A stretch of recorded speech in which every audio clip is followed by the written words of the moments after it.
Richmond seems to be on like a hot streak as far as business, the area. Yep. Talk about when you look at the business community here now as opposed to, say, 15, 20 years ago. What's the difference? Well, you think about, CoStar coming to town. So there have always been 6, 7, or 8 Fortune 500 companies and another 6, 7, or 8 Fortune 1000 firms.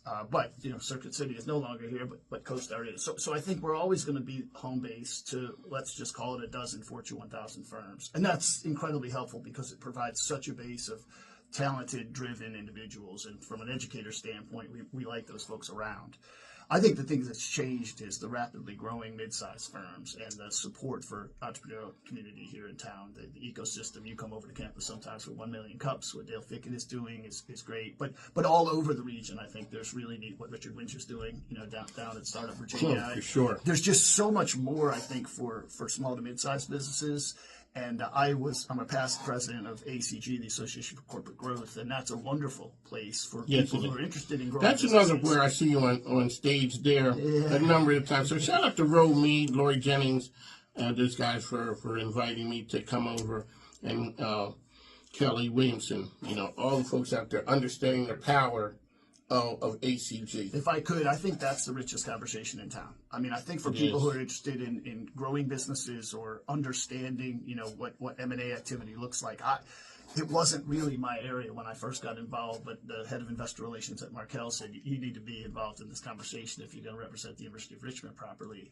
And I jumped into it. Bruce Kay was the guy, and I still get so much value out of those programs. With the number of, so you said Fortune 500, Fortune 1000 companies, the number here, is that typical for the size of a city of Richmond? It's not. It's not. And I think, here's a secret about why we've been able to hire such great faculty, Mike, because faculty understand that. I mean, business school faculty who like to be out in the community. We're all students of business still, and I think when you look at, if you've got an opportunity to go to maybe to Ann Arbor and teach up there, or to Penn State, you were talking. I mean, there's lots of great schools, but not all of them have such proximity to so many fascinating businesses. It's not just the number, it's the diversity of industries that they're in and the kinds of challenges that they're taking on, from Capital One to Performance Food to Carmack. It's a really neat mix of businesses too.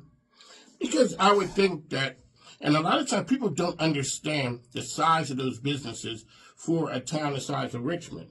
It's remarkable. I mean, I think it's one of those reasons that we've seen the evolution. Now, there's lots of people working hard on this over the last 2 decades. I mean, to really evolve Richmond as a great place to do business. But when you get the size of those businesses, the headquarters being here, it means people are coming from all over the country back to headquarters, and they're experiencing Richmond. And these businesses they attract a different kind of person, people from great schools who are driven to learn more, and from an educator standpoint, that's a blessing. All right.